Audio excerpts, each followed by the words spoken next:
Hi, everybody. Welcome back to another week's dispatch. We are going to be continuing with Between Sense and de Kooning. It's probably showing up backwards for you, which kind of fits the title. Right. So I think we're all systems, or we're recording. We got volume, hopefully, audio. All right. So last time he mentioned Shiff was talking about, right? This is by Richard Shiff on de Kooning, wonderful collection of writing.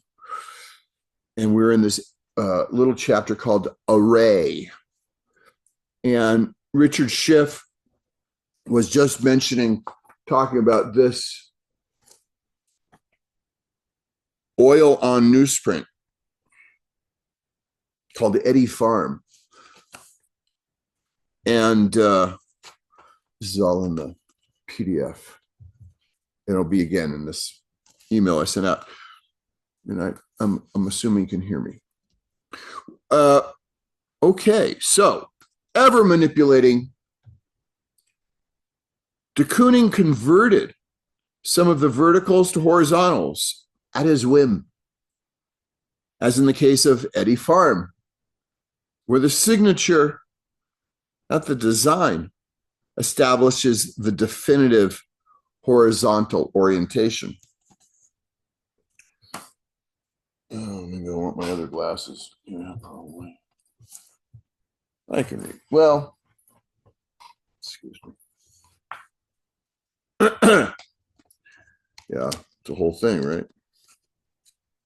The eyes.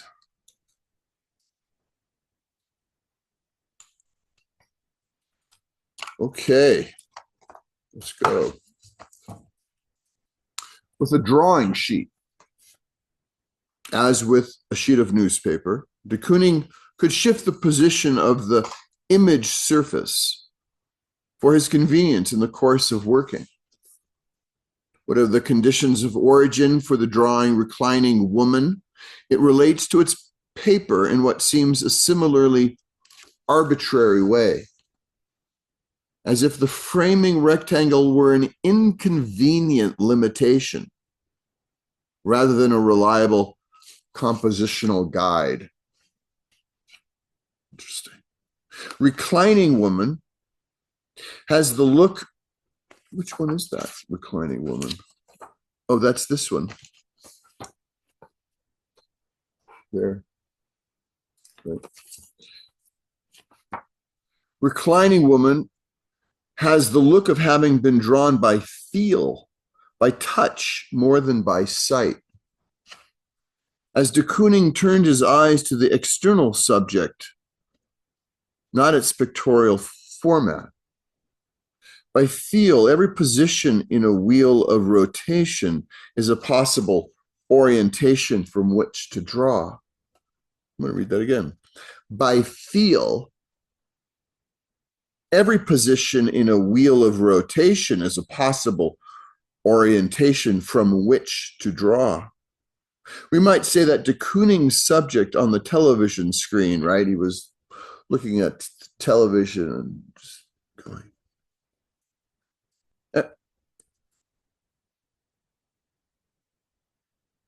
That de Kooning's subject on the television screen took its place less in the representational format and more within him.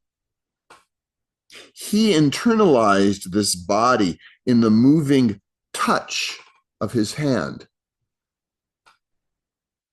In relation to a plane of drawing traversed by lines, touch is a matter of extension and successive displacement. Line by line, one touch upon another. Vision, to the contrary, operates by scanning up, down, and across. It tends to integrate rather than fragment. Imagine rotating de Kooning's drawing Into a vertical orientation, the reclining figure now strides or even dances, as it may well have been seen on a television screen. The 3 or 4 loopy rhythmic lines that constitute the torso become a skimpy dress, a simple shift. Whether circumscribing flesh or fabric, these lines move. Friends of the artist at the time recall what a survey of his images indicates, that when drawing from the television screen or from casual real-life observation, a woman dancing or any comparably animated female figure was a favored de Kooning view. Yet seated figures, motionless, were also a preferred theme for drawings, possibly even more so. They acquired their movement as de Kooning rendered their image. An inactive reclining figure can dance when drawn. A model can take every kind of pose, but all that matters is how the hand sets her on the paper, is a quote. I draw while watching TV. Reclining woman pivots around a dark spot at the center of the sheet as if its extremities, feet to the left, head to the right, were being generated by a centrifugal force located at its origin. De Kooning, not geometry, is the origin. Analytical custom only slowly changes and adapts. We still incline to analyze a drawing of this sort in terms of horizontal and vertical vectors, potentially graphed on an underlying grid, a pre-existent raster. We accede to deeply internalized conventions of a static picture rather than acknowledge a process of drawing in which free rotation occurs. In de Kooning's representation, long hair flows from the area of the figure's head as a set of loosely parallel dark strokes. Their sequence extends to the similar line that defines the left shoulder and arm.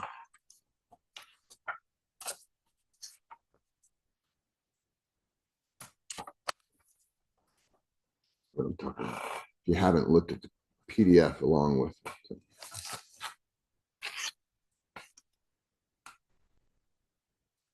Where are we?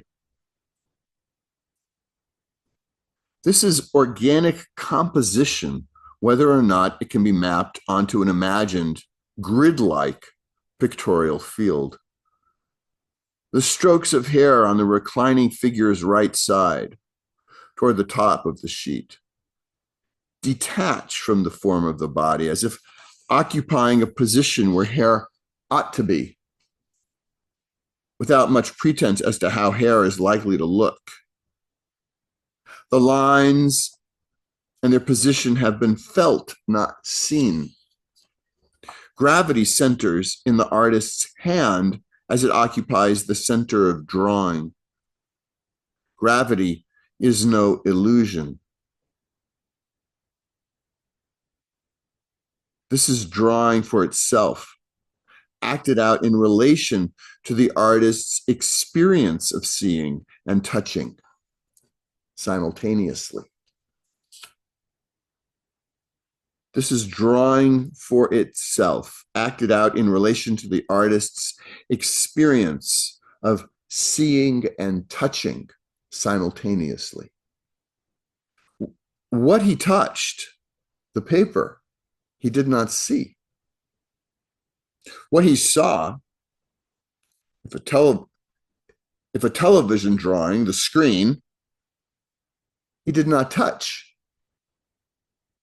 So the drawing establishes no accord with a unique spatial orientation or its coordinating illusions, because eye and hand register differently sensed realities.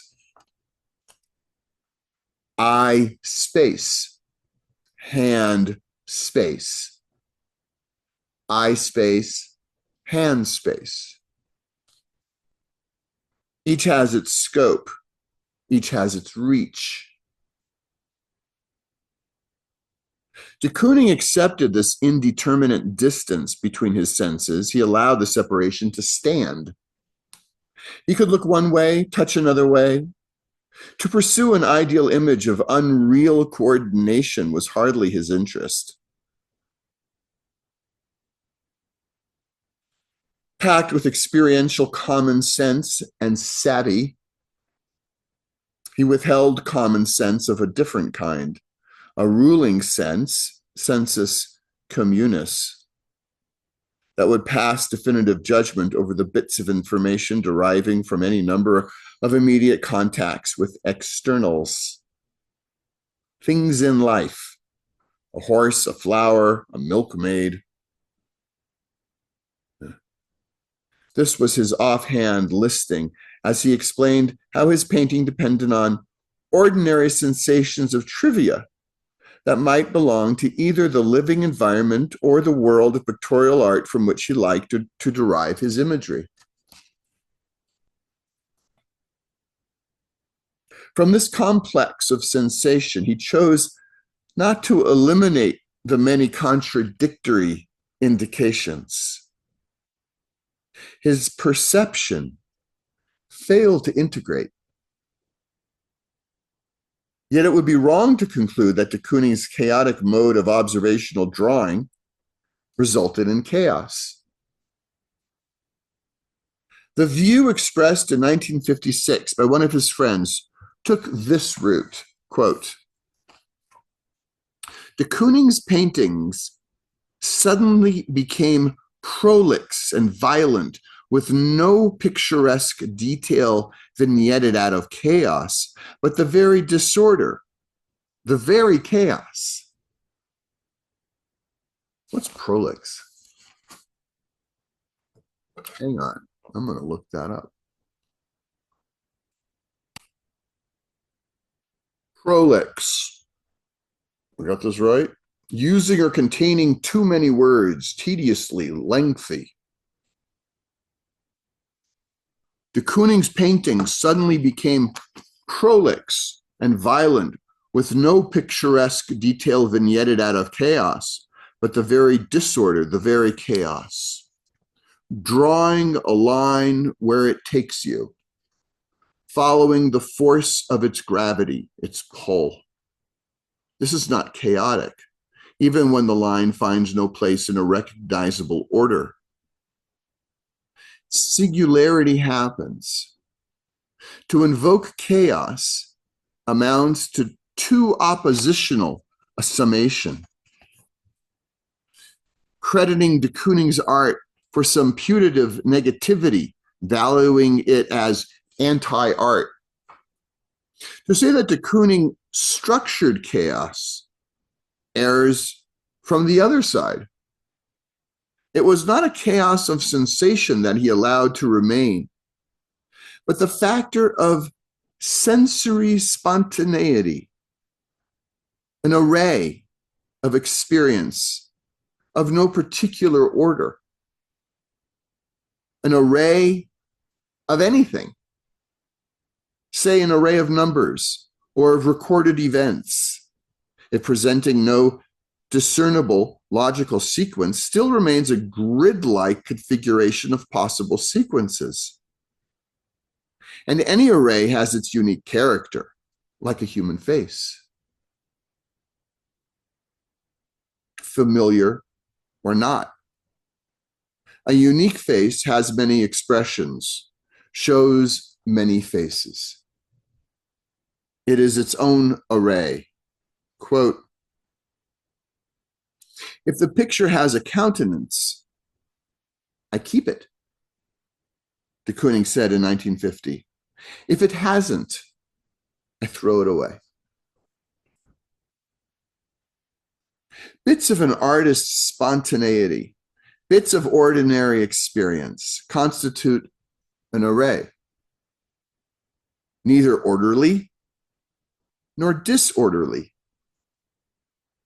ordinary.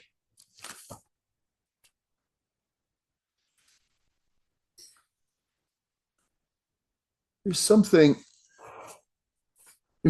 about de Kooning that I find so freeing,